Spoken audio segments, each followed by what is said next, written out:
jump right into it. Yeah. Stuart, how did you become an entrepreneur? Well, I think, my childhood friends would say, entrepreneur, what are you talking about? That guy's not an entrepreneur.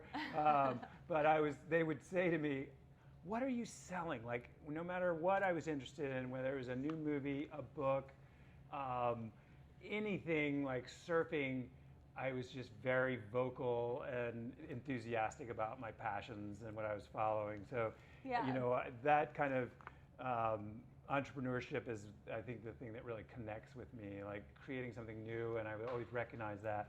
The making money part came, much later. There's a lot of hard lessons along the way. I was not known for that,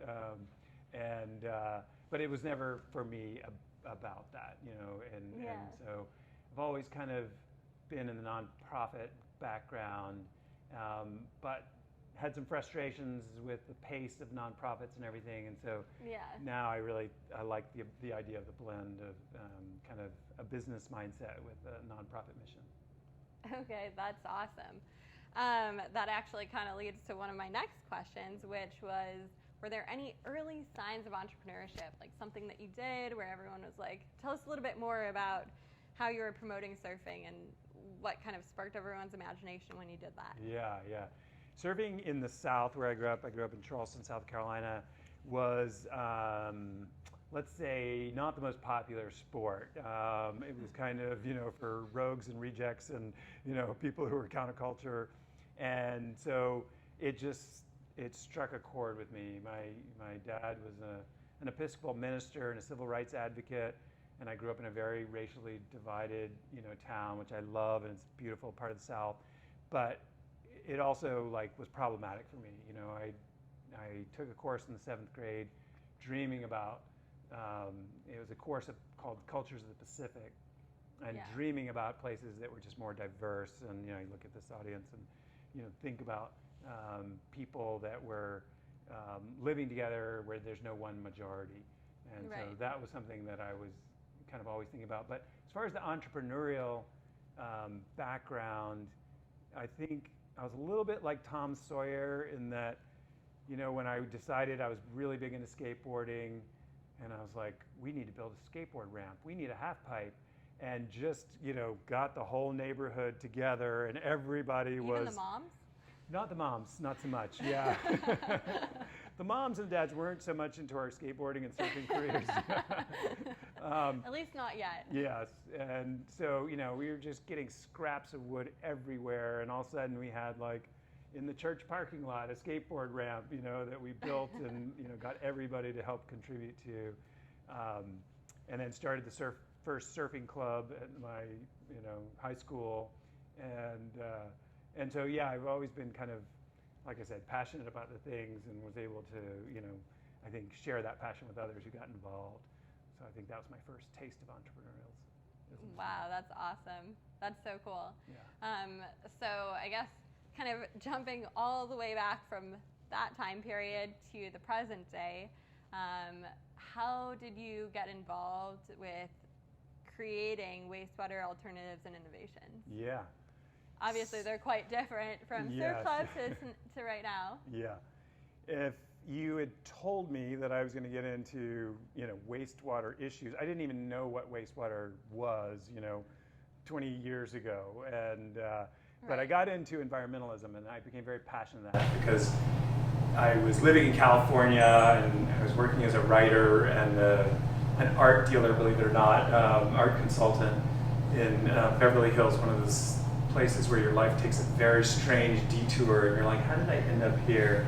But I've always loved art, and I was kind of in that world and surfing in Malibu, and that's where Surfrider started. Really? You had these $1 million homes on the beach with cesspools. So I'd have this great surf session in Malibu. I'd always dreamed about surfing one of those famous spots, and then I'd get home later and I was like, ooh, I don't feel so well. Really? And it was just chronic cesspool pollution, and so that kind of planted the seed where I was like, okay, that's a problem. And surfers are guinea pigs. We were like the first ones to show signs of when there's bad water quality. Right. And so, I had a lot of friends that would get sick, and so I started getting really concerned about water quality. And that's when I started volunteering for the Surfrider Foundation.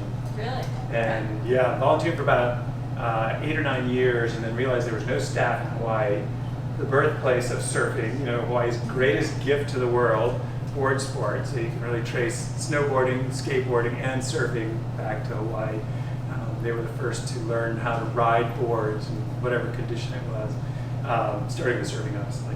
And just got really involved with them, and then realized they didn't have any staff here, so we created the first Hawaii manager position, and then I really took that full dive into environmentalism, and then that led me to my current endeavor with WAI, which, just so everybody knows, WAI is WAI. WAI is the Hawaiian word for water, but it also stands for Wastewater Alternatives Innovations. Awesome. And so, what is the primary mission of WAI? Yeah, so we are kind of carrying that over from the Surfrider Foundation. It's all about water quality and the health of our watersheds.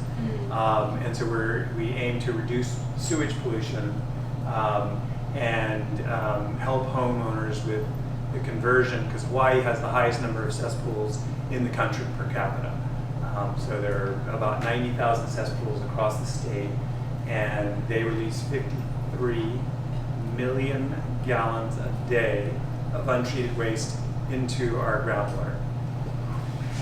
Let's just think about that for a second. Sit in that for a moment, yes, and think about, the volcanic soils that we have and how that gets transported out into the water. And so I realized there was no group that was tackling this issue. And I had been appointed to the cesspool conversion working group for the state. And I just thought, okay, this is an opportunity. Someone needs to help the state, the counties, and homeowners with this conversion process. And we spent a year for the planning, and then launched WAI officially in January 2020. Perfect timing, right before that. Awesome. And just out of curiosity, logistically, how do you plan to carry this out? So I'm hoping to take audience suggestions tonight. That's partly why I've come here tonight. See if we can find some answers. But we have 5. Market research. Yeah, I'm doing market research here. I won't shame anybody with seeing if they have a cesspool, but basically we have 5 pillars or programs, and the first is innovative technology. Yeah. And so I was lucky enough to be asked to be a speaker at the Bill and Melinda Gates Foundation's Reinvented Toilet Expo in Beijing. Again, if you had told me 10 years ago that I would be speaking at something called the Reinvented Toilet Expo, I would have said you were absolutely nuts. And I always in the back of my mind was wondering, why would they ask me to speak? Senator Chris Lee and I were the closing speakers too. Like, what the hell are they thinking? Having us speak at this huge thing for like 500 people. It was very brilliant. The director was, he had a real insight, because he thought everybody thinks this is a developing world problem. It's only in the developing countries that this is an issue. Right. And so when we gave our talk, and we're talking about 90,000 cesspools, people around the world think of Hawaii as just being the most pristine place with its paradise. It's perfect, and they were stunned, and it was really a bonding moment. People came up from all these other countries and like, you have these problems too. And it's like, yeah, this is a worldwide problem. Right. 25% of the country is on individual wastewater systems in America. And so, not all of those are cesspools, but a lot of them are in rural parts. And so it's a real issue that we're dealing with. And of course, it's a greater problem in the rest of the developing world. So innovative technology was one of the foremost things that got us started. And then our other pillars are financing, creative financing, trying to figure out how the hell we're going to fund 90,000 conversions, which is like a $2 to $4 billion problem, depending on cost estimates. And then we do advocacy and policy work and community outreach and education, and then pilot projects across Hawaii. Yeah. Awesome. So that's those are the 5 pillars. Those are our strategies for going out and trying to tackle this problem. Whew, sounds like you're busy. Yeah. I think that's probably an understatement. Yeah.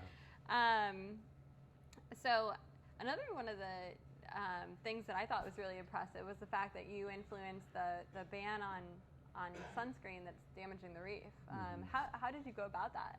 Yeah, it was. It's interesting because people come to you with ideas.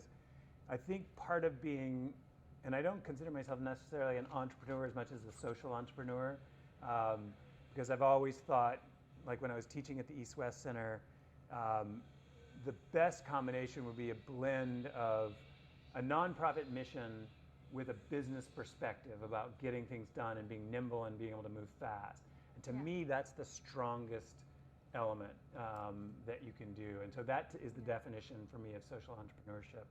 And so was able to start bringing people together, and Surfrider, it's such a collective effort. I mean, I was just one person. There was nothing I could do. But if I started to harness that social capital of all those volunteers working with other groups, I knew we could do real, work and make a lot of progress.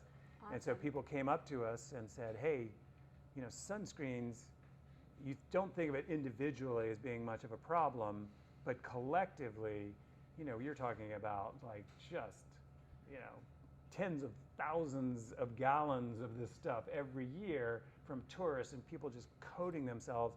And when you swim in most spots, all you have to do is go underwater and look up at the surface, and it's just got this sheen of all this stuff on the surface. And surfers and swimmers know this. And so we got involved with a former, Hawaii boy who had turned into this amazing scientist on the East Coast, Craig Downs, and he had done a lot of cutting-edge research.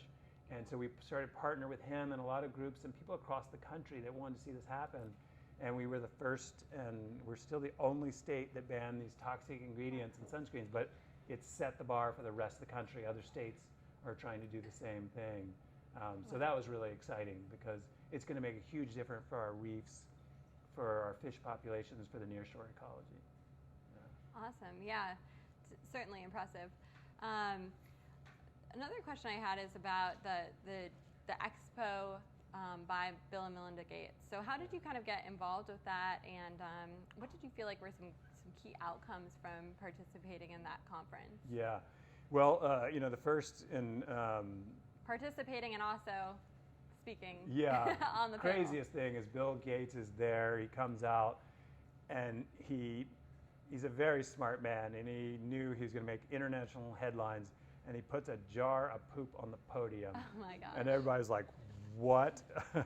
And he goes, when I did a conference on malaria, I brought, mosquitoes and put them in a jar just like this.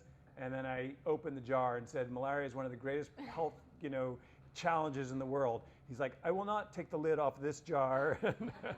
But this is one of the greatest threats to world health for children. You have 2 million children a year that get severely sick and often die from problems that are so solvable that it's just basic sanitation issues. And he said, when we were young and working out of our garages, we had a dream of taking these computers that would fill up an entire room and having something that you could hold in your hand. And it seemed like the most far-off, outrageous dream. And he's like, but look, we've done it. We're here. We're streaming this worldwide. And he said, think about sanitation. One of the most important issues, besides food and, clean air and waste is one of the key issues that we deal with. And he said, what are the latest innovations that we've made? 2-ply toilet paper? It's been 150 years of a basic sanitation system that, I hope you don't take this the wrong way, but is kind of insane. We use fresh drinking water to flush our toilets when, a fifth of the world's population doesn't even have access to clean drinking water. And then we spend millions of dollars at these municipal plants to separate the water from the waste. Right. He's like, that makes no sense. And so it just literally was one of those moments where you're like, my mind just expanded. And I thought, of course, this is something we have to work on. Like, this is one of the most basic issues of kind of human survival going forward. And it takes a lot of energy and creates a lot of methane and greenhouse gases. And so one of my biggest takeaways was there's a whole world out there of sanitation technology that's coming down.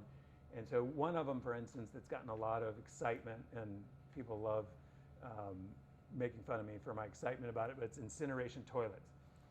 Now, 3 years ago, incineration and toilets are two words that should never be together. I was like, whoa, that does not sound comfortable at all. I don't want any part of that. Not while you're using it. Not while you're using it, yes, exactly. And so we brought the technology over here from Norway. They pioneered this, and now their pilot project's happening across Hawaii, because in remote places like Kalalau or Koke, these places where they have to, right now, the state has to send helicopters over, and DLNR, agents have to shovel these compost toilets, put them into a steel bin, and a helicopter has to come pick them up and hover over communities to dispose of this waste. It's insane. They spend $100,000 a year in some of these places. You have one incineration toilet, done. It's taken care of. And so little things like that, are going to be, they're going to change everything about, sanitation, and it will have a huge effect on water quality and so many other issues as well. That was a long-winded answer. Sorry about that. No, that's really informative. Yeah. I certainly haven't thought about incinerator toilets, but this will give me food for thought later. Yeah. Kind of switching gears. So I know you mentioned being super into surfing, and I know you wrote the book Eddie Would Go. How did that come about? How did that come to fruition? Yeah.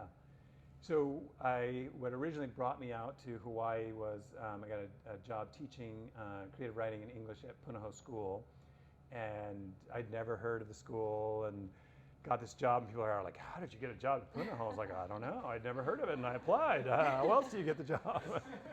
And I think the fact that I wasn't intimidated by it, probably helped. And so while I was there, I was teaching all these books that were written by mainland authors to local kids, and there weren't any local heroes or people that they could really relate to or understand. And I just thought, okay, that's not right. There are plenty of Hawaiian icons and heroes here that we need to write about. And then about that same time that I was really going through this, and I was writing freelance articles for surfing magazines, I met a woman named Marion Lyman Mercereau, who had been on the Hokulea with Eddie Aikau. Oh, wow. The double-hulled voyaging canoe that capsized, and he paddled off for help. And she said, I'm working on this article, and I know you're a writer and teach creative writing. Can you help me with this? And she tells me the whole story. And she's like, do you think there's a story there? And I'm like, oh my God, that's one of the most epic stories I've ever heard. And so I just thought about it for a couple of years. And then, finally, I just was like, I need to write about this. And so I talked to people who knew him. I talked to Marion. I talked to all these people. And then I finally met the family. And they gave me their blessing. And so, yeah, it was one of the greatest experiences of my life, because, when I was writing the manuscript and pitching it to the big publishers in the Northeast, they were like, oh, it's a fascinating story, but it's about a surfer and a Hawaiian. No one's heard of it. I don't think anyone's going to care. And I was like, I think they will. And so I got rejected by the top publishers. And I think this was my big entrepreneurial break. This is when I first started thinking of it as an entrepreneur. And I just said, you know what? I'm going to write this book and publish it myself, because there's a story here. I know it's bigger than just Hawaii. And so I created a company, hired people to design the book, to edit it, and it came out. And the first review was like the insert. They used to have like sections of the paper, and it was like the art section. And it's on the cover. And the first line, I'm opening it up, and I'm literally like shaking. I'm like, am I going to have to leave Hawaii? Like, how bad is this going to be? It's going to be a bad episode of Survivor. They're going to kick me off the island. And the first line was, only a mainland haole could have written this book. And I immediately shut it. I was like, what the hell does that mean? What the hell? I was like, why would he say that? Like, don't I look kind of local? No. And I was like, no. And it turned out it was very insightful. He's like, Eddie Aikau was such a huge, mythic, legendary figure in Hawaii that Yeah. People here would have had a hard time if you grew up in that, just the image of how great he was. And some people say that he was really kind of part of the Hawaiian Renaissance in launching that just resurgence of values of culture that, you know, during the 70s, during the Hokulea, that movement of awareness. And so I came at it with fresh eyes, you know, and just really interviewed everyone who ever kind of knew him and met him. And so it was super exciting. It became a bestseller, you know, for years. And I ended up touring up and down the West Coast and the East Coast, and there, you know, 3 international editions. So it was good. That's one of the things I would say, you know, if you're an entrepreneur, trust your instincts, because people will tell you no, no, no. And if you believe something deeply enough, you have to pursue it. Yeah. So. Wow, that's awesome. Kind of like looking at like your journey to entrepreneurship, and how you got there. We're kind of curious to know, like, what did your parents do for a living? Yeah. Did they do anything that kind of influenced you in one way or another to pursue this journey? Yeah, well, I'm a PK, which stands for Preacher's Kid. And as I mentioned before, that's he was a civil rights advocate in the Deep South, not the most popular position to be in. But my parents were they were characters. And my dad is still alive. My mom was just a very Southern, charming woman. But man, she would express her mind. And we had generals over at her house. The head of the Vietnam War happened to go to my dad's church, and he was the most intimidating figure you ever met. You know, he was like 6'4" and just silver-haired, and I can remember my mom going, "Oh, that's ridiculous! That's preposterous! You know, if you don't think there's like that," I was like, "Go, girl!" Like, she just was not afraid of anybody. You know, like, she just was like, "You've got to hold your own with anybody. It doesn't matter if you know, you always are humble and you're gracious, but if someone says something you disagree with, don't be afraid to stand your ground." And so that was something that she really taught me. And then my dad was just a very humble, I mean, he's one of these, you don't hear this much anymore, but he really was a man of God. Like, he was the most humble person I've ever met, gracious, kind. He just, you know, I used to have girls that I'd have crushes on, and they'd be like, "I'm going to marry you. Your dad's going to marry me one day." And I'm like, "What? He's way too old for you." She's like, "No, I mean, he's going to be the minister that marries me to someone else." And they all had crushes on him, and he was just a really delightful, he is a delightful guy. And so they were very, you know, he's a Southern minister, but he's involved with the civil rights movement. Yeah. He's reading Foreign Affairs. We used to go north every summer to this small community, which I'll be returning to, called Point of Woods on Fire Island. And, you know, he's preaching to 3 editors of the New York Times who became very good friends. And so it was just a really interesting atmosphere to grow up in, where they were very much intellectuals, but also very fun and didn't take themselves too seriously. And yeah, so that's a little portrait of Alex and Ed Coleman. Yes, we were. Well, that's really cool. Yeah. So walk us through a few of the difficult moments that you've had in your entrepreneurial career. Mm-hmm. Going back a week, a month, a year, or where do I begin? I feel like we can start with today. Let me start with today. You know what happened? We got time. So, yeah, I think going back, you know, part of in writing Eddie would go, there was a kind of a clear distinction between fiction and nonfiction. And nonfiction was more like journalism, you know, it was very much kind of codified into who, what, where, when, you know, and very, you know, journalistic and factual. And I remember taking a course at the University of Hawaii called Creative Nonfiction. And I grew up I wrote as a poet, and so I considered myself a poet, and then was like, yeah, I will never make money being a poet. So I was like, I might need to pivot on my career choice, you know. My first entrepreneurial instinct, yeah. you're not going to make a lot of money as a poet. And so I took this course and realized you could take, and then in graduate school at American University in DC, I studied fiction and was writing fiction and a collection of short stories. And that wasn't quite my genre. I didn't quite feel at home. But creative nonfiction allows you to take the facts, and I'm definitely more of a nonfiction person. I gravitate to, trying to tell the truth and trying to tell it in an interesting, dramatic, engaging way. But you could use all the aspects of a novel and really make it like suspenseful. And so that just was, a huge challenge at one point.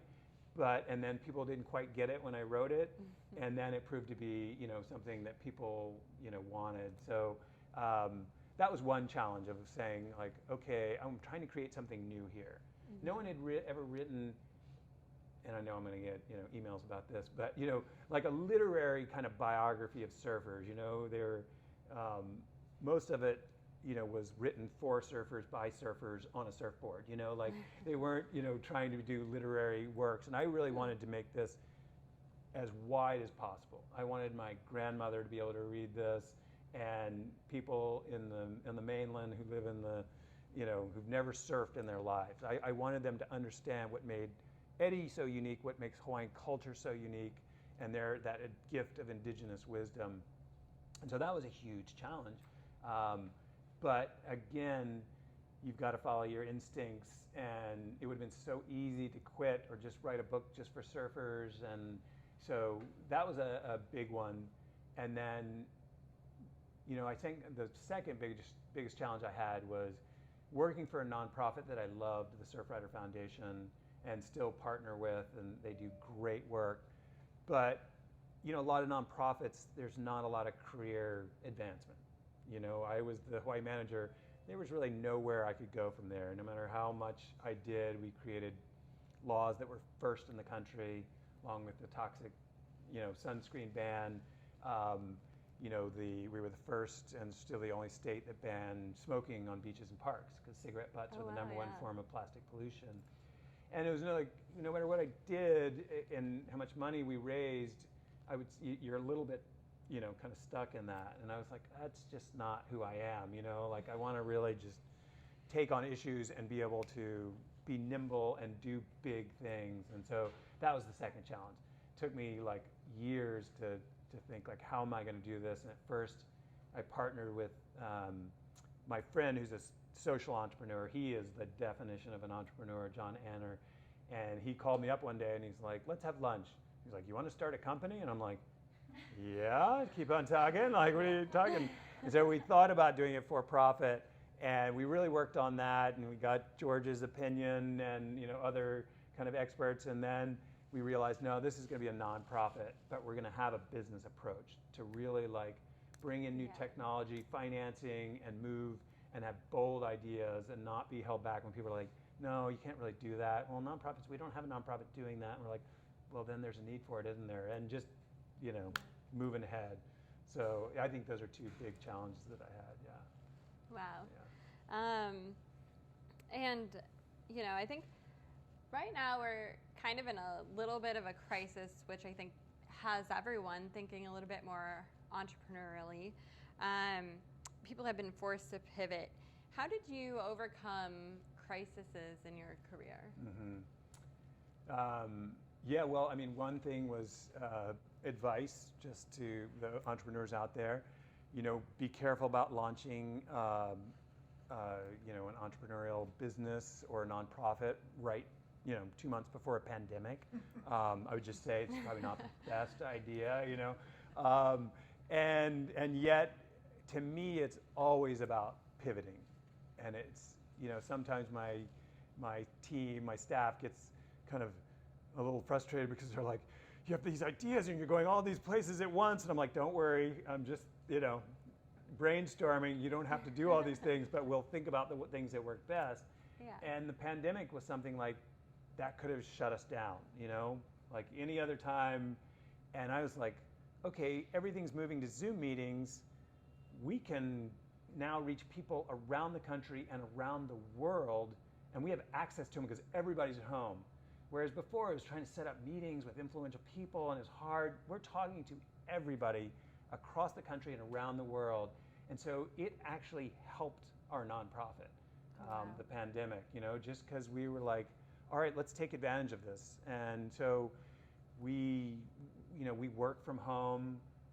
Some of our workers come, to the hub to work, but it was just a lean model of like, okay, we've got our computers and we've got access to people across the country. And so we just started facilitating these meetings, and it's really just been amazing how much progress we've made, over the pandemic, just because people were like, yeah, we need new models. The pandemic revealed, I call it the great unveiling, because it revealed so much that was broken in our system, and it's been, having come from a place that I love dearly, but also knew that there was systemic racism at the very core of where I grew up, and it shaped everything. And so, Black Lives Matter to me, was like, yeah, this is something we've been dealing with for 100 years, and we thought we had dealt with this after the Civil Rights Movement. Right now in this country, it's like as bad as the Civil Rights Movement, not quite, but trying to really restrict voters' voting rights. Like, it's preposterous. And so there are challenges out there that we really need to face. And I think the pandemic, one of the silver linings was it revealed what was broken. In terms of the Me Too movement happened before, but I think it merged right into the Black Lives Matter, inequality, economic inequality, with Jeff Bezos and Elon Musk, racing to the moon while people can't find houses. And in Hawaii in particular, we have people have 3 and 4 homes, and some of these homes they live in 2 weeks a year, and we have thousands of people that don't even have a place to sleep at night. I mean, it's right.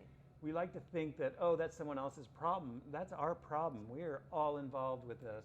And so I really hope that we don't move too fast beyond the pandemic without really dealing with a lot of these structural issues. And I think we can become much stronger, much more efficient, much more prosperous if we start to come together and rebuild community. And so I shout out to the Hub, because these co-working spaces are really, I think, very important for when you have people working from home so much, to build these communities and have these entrepreneurial events where you're like, yeah, you're not alone. We're all working together, and we can share ideas, technology, insights. Right. So, yeah. That's awesome. Another long-winded answer. Sorry. I am my dad's son. I am a preacher's son, so just keep that in mind. Well, I think you put it beautifully. What is next for Wastewater Alternatives and Innovations? Yeah. What's on the horizon? So, along with introducing these new technologies, we're going to have our second annual Innovations in Sanitation convening.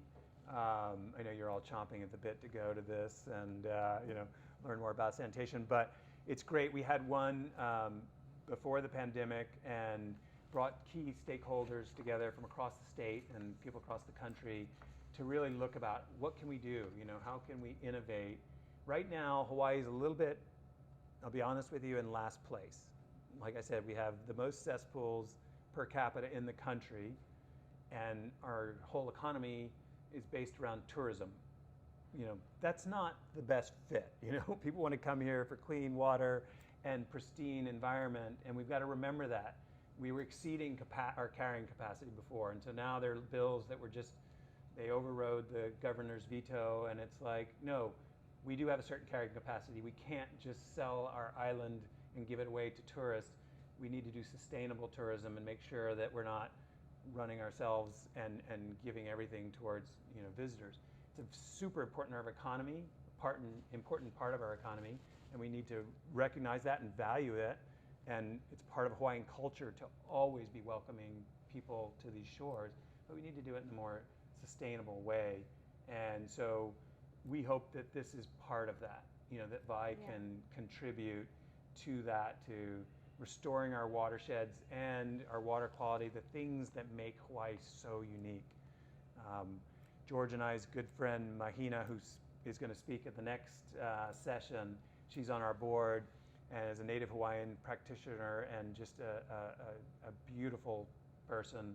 And she said, in Hawaiian culture, there was no such thing as the environment, because that implies that there's something separate from you.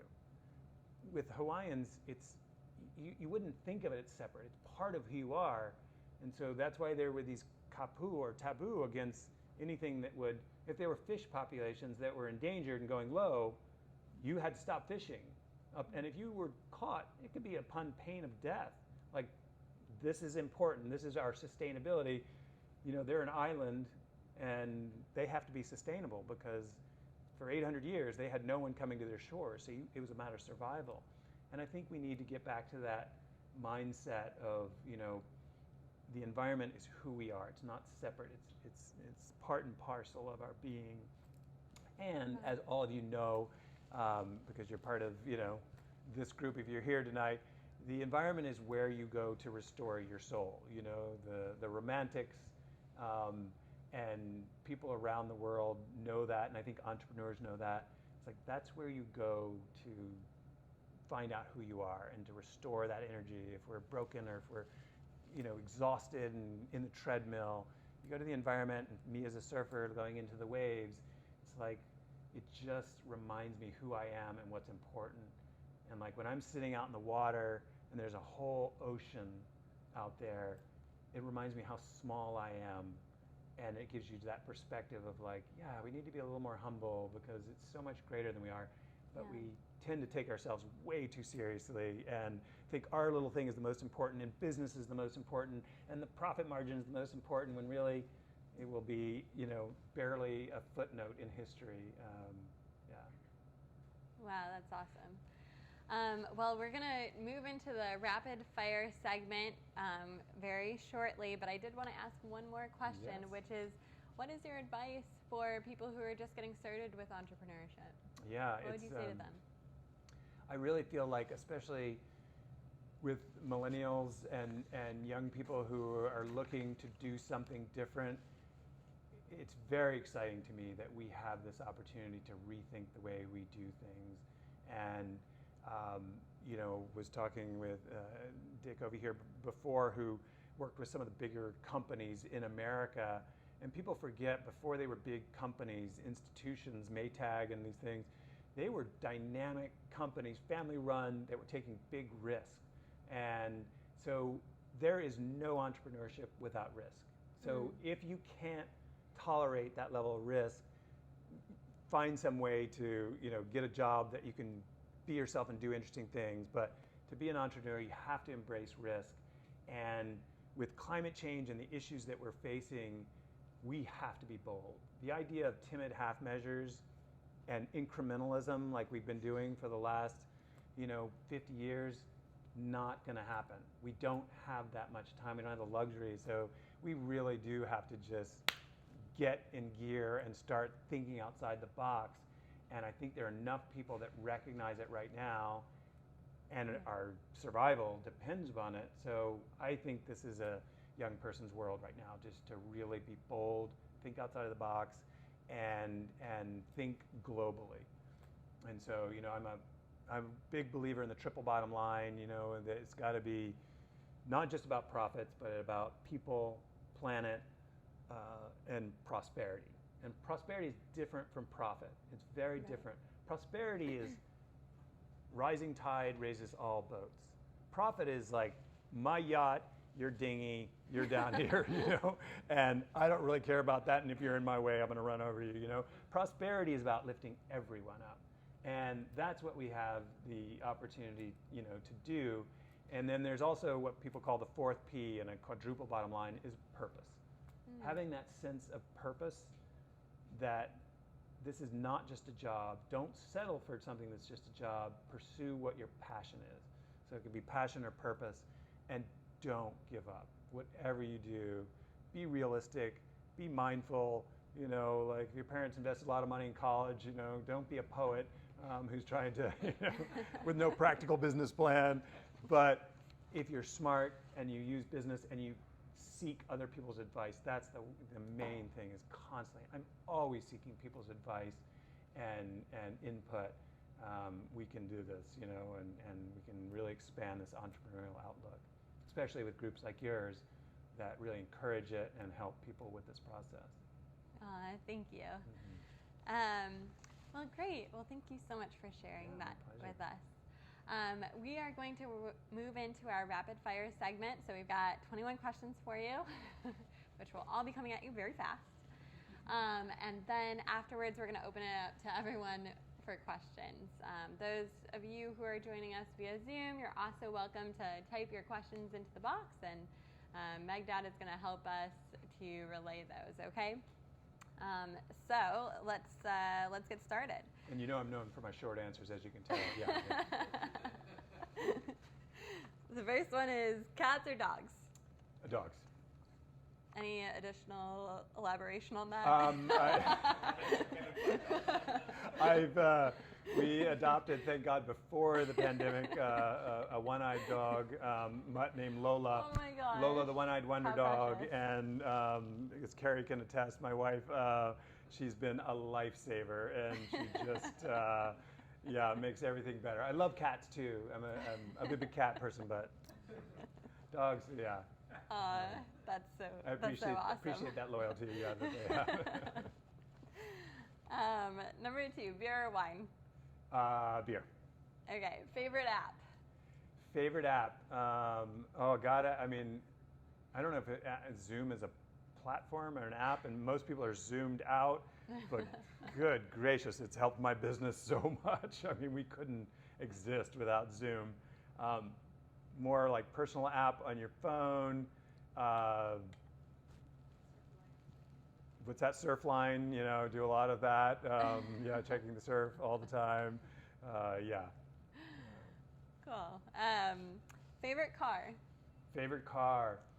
I had a big old Bronco before, which I loved. It was kind of like this Jeep car. I put my boards in, and I loved it, but it used to backfire, you know. It was so old and inefficient, and it would just like, literally it would sound like a gunshot. I'd be driving down the street, and people were ducking like this, you know, and I would have been killed if I was in LA. Like, I wouldn't have lasted, you know, a week. So now I'm all about, you know, Prius and moving towards EVs, you know, like the Leaf and stuff. But I love my Prius. I love that. Favorite book? Favorite book? I'm not gonna say Eddie would go. That would be terrible. No. Let's see. You're allowed to be biased. Yes. No, I wouldn't take my own book at all.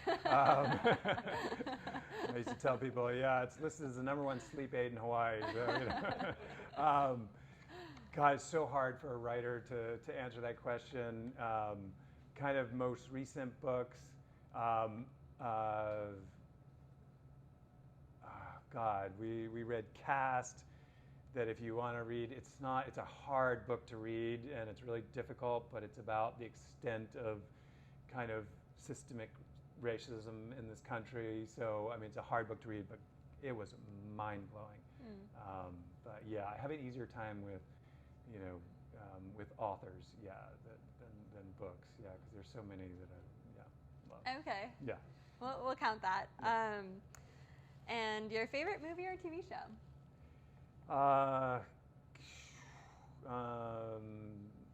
The Crown is definitely one of them. We've been watching that pretty religiously, and I think it'll be kind of considered one of the great shows in TV history, just because the choice of having different actors. At first, I was appalled. I was like, I love those actors. How can you change them? And then it's all about retelling the story, and it's all about perspective, and it's reinterpretations of these characters that some of them are still living. So to me, it's brilliant. But we also started watching Ted Lasso, and just on a lighter extent, love that show. Cool. Favorite musical artist?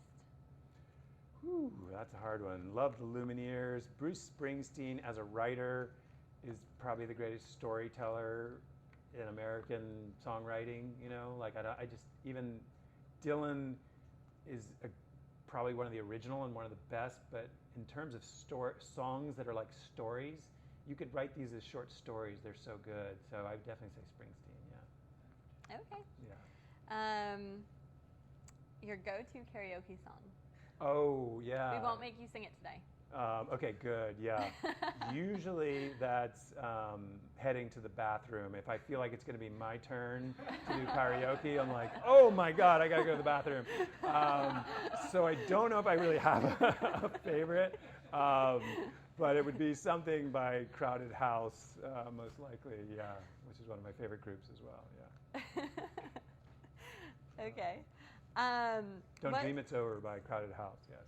Okay. Okay. To answer your question. And what TV sitcom family would you be a member of? Ooh, any help, Carrie? What's that? Arrested Development.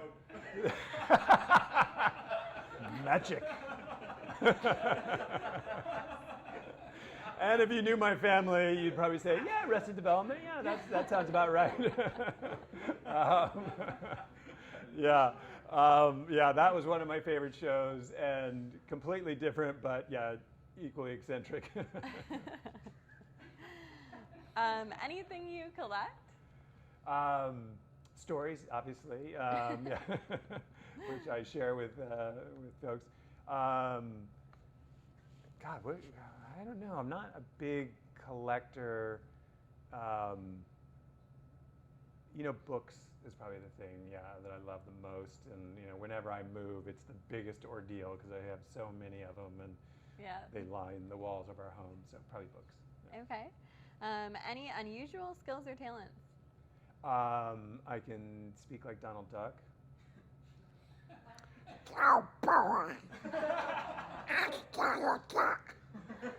So, which sounds very strange, and most people wouldn't brag about something that ridiculous, but when you're dealing with kids, it is, just a godsend, because then, they're like, oh my God, who is this creature? Even if they haven't heard of Donald Duck, they're like, how did he make that sound?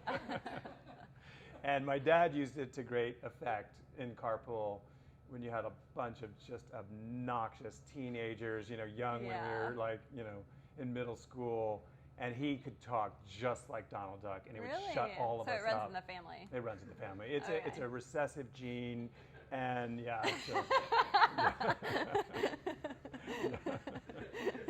Yeah. Genes. I can try to teach you, but I just don't know. Yeah, you got to have that innate ability. No one wants to hear me try. Nor me. Yeah, but doesn't. No, that was great. That was realistic. If a movie was made of your life, what genre would it be, and who would play you? Interesting. Yes. I love Paul Rudd, and he's just so funny. Arrested Development, Will Arnett, Jason Bateman.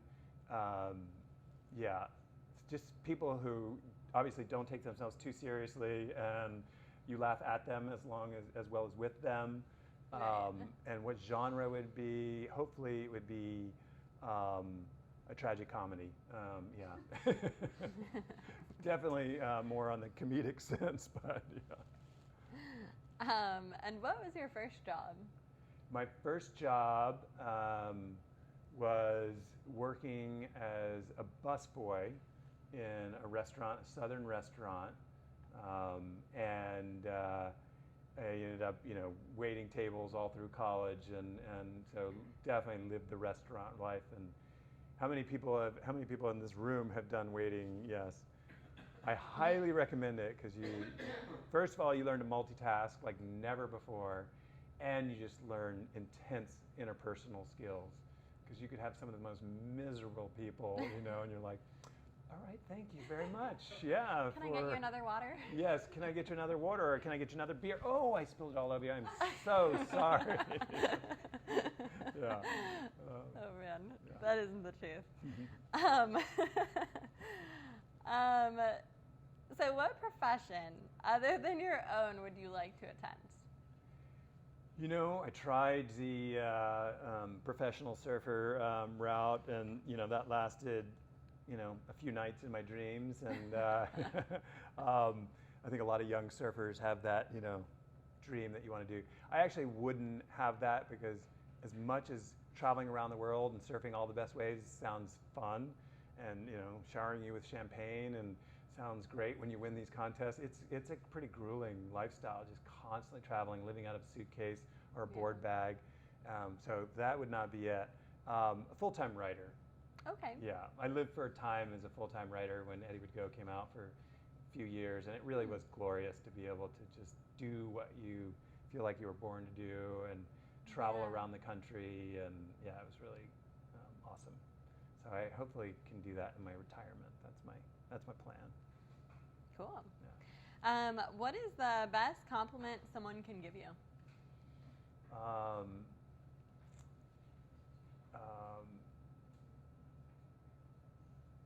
He might not be so bright, but he really tries. No. Yeah, that I gave it my all. That I gave it my all. That I was, win or lose, I gave it my best shot. Yeah, because I do believe that we're so hampered by our own doubts, and I was riddled with doubts and anxiety, when I was a kid, and surfing really helped me get through that, because it really helps you when you're out on there in the water, and you just realize, like, I got to take care of myself, and I'm part of this bigger picture, and all. We're so hampered by our own doubts, and I was riddled with doubts and anxiety, when I was a kid, and surfing really helped me get through that, because it really helps you when you're out on there in the water, and you just realize, like, I got to take care of myself, and I'm part of this bigger picture, and all that stuff on land. And Eddie felt the same way. Eddie Aikau was a very shy person on land. I mean, even his family was like, you could barely get him to talk. And when he was out in the surf, he'd be talking to people. The waves were 20 foot, and he's like, "Hey, how you doing?" And people were like, "I'm trying to survive. That's how I'm doing." And he just felt at home. And so there's something about, again, being out in nature that puts things in perspective. And those things you worry about on land, of what do people think about me, and will I be successful, they kind of wash away. Yeah. What's a cause that you are passionate about? Probably as you've heard, like, environmental causes, and then like social justice issues. That's probably my second biggest thing, where I'm just very passionate about rectifying and just getting past what we've been through, and just realizing that, like, our nation is one of the most incredible in world history. We created something that was so amazing with some of the most brilliant people, and it's an experiment that's still evolving. But when it gets stagnant, like it has, and you don't recognize that our country was also founded on genocide of the Native American peoples and slavery, you have to deal with that, and it's like people are, I think, so afraid of it. There's a part of America that's just doesn't even want to look at that because there's a lot of guilt involved. I have family that were involved with plantations, but then also I have family that wrote the first treatises against slavery in the 1700s, and it's like, it's in all of us if we've been here for enough generations, and we just have to deal with it to move on. So social justice and equity are really big issues for me. Yeah. That's great. Yeah. Who are 5 people, alive or dead, that you'd like to have dinner with? Bruce Springsteen. Barack Obama. Brock, if you're out there, I want to have dinner with you. I'm a big fan of yours and your sister, Maya. And there's a funny story I'll tell you later, but I wrote an article about his sister when he was running for president. And she's like, you taught him a word. He didn't know that word you used in this article. And I'm like, Barack Obama, the word special is this brilliant guy, didn't know this word? I'm like, that's awesome. No big deal. No, I'm a big fan. And, I'm just going to throw this out there, too. There are a lot of people out here that are kind of like, just like, oh, I don't like politics, and whether it's the former president, and they're like, oh, but I don't like this president either. And, Joe Biden is the most human person in the world, and he's got so many foibles and self-admitted shortcomings, but he has turned this country around, and he has dedicated his whole life to public service. And people are like, oh, it's just politicians. Like, if you know anything about politics, to get into politics, the amount of time you have to take helping people, that's one thing I really wish would change. You know, people are like, oh, I don't like either side. I just don't like politics. And it's like, oh, so you don't like change. Because the only way you make change is through politics. And so I think Joe Biden is, you know, he's someone who gives it his all, like I was talking about. He leaves it all on the field, and he's doing his best. You might not agree with a lot of things, but just the man is a family man, a dedicated man who's given his life to public service. So, you know, I think we need to give him more of a chance, you know, to really help support and turn this country around. You know, writers, I'm going to go with kind of living. Richard Rohr is one of my favorite writers. He's a spiritual writer, and he's just a brilliant man. And then, yeah, I would have to say, you know, as far as deceased, Eddie Aikau, you know, having spent 4 years of my life learning everything I could about him, just, you know, I'm looking forward to the day when I can, you know, meet him and talk to him. Yeah. If there's this great afterlife, you know, this great surf paradise and the beyond, because he really was an extraordinary person and real son. Yeah. I was 6, but. What's one thing on your bucket list? We're really getting focused after being locked in a pandemic, you know, for the last 15 months. Travel is really big. So, you know, there are a lot of places we want to travel to, but, you know, Machu Picchu and Peru and where are we going in Scotland? The Isle of Man, or, huh? Iona is another place. In, you know, off of Scotland, so many places to travel that I want to go to and continue exploring Italy and then also just the Pacific. We have so many places near, you know, that are in the Asia Pacific. Tahiti's being one of them, yeah. Great. Yeah. And what is the strangest thing you've ever eaten? Calf brain. Yeah. Whoa. Yeah, in Mexico, yeah, they serve that, and I was like, this is good, what is this? And I'm like, they wait till I was halfway through it when they told me, and I'm like, okay then, yeah, I will not be ordering seconds of that. If you could trade lives with anyone for a day, who would it be?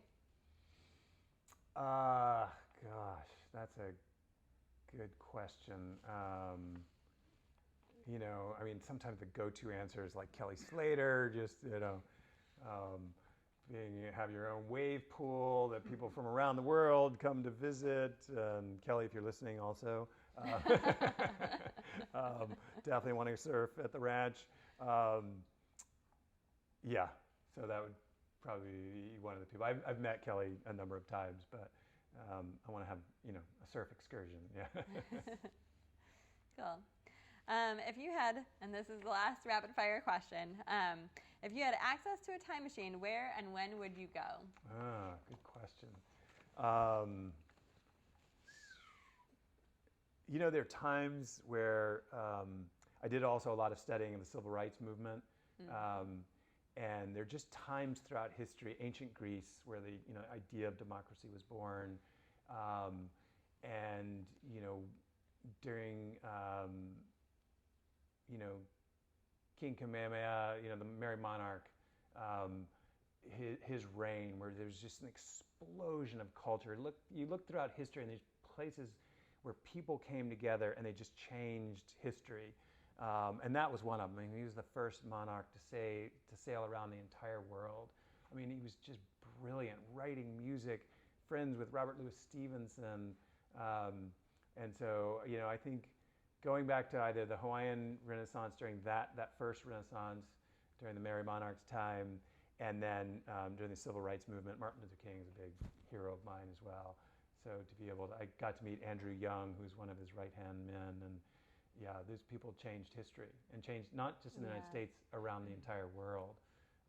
Yeah. Well, awesome. Well, thank you so much, Stuart, for sharing your story. I want to give Stuart a big standing ovation. We're so grateful to have you here with us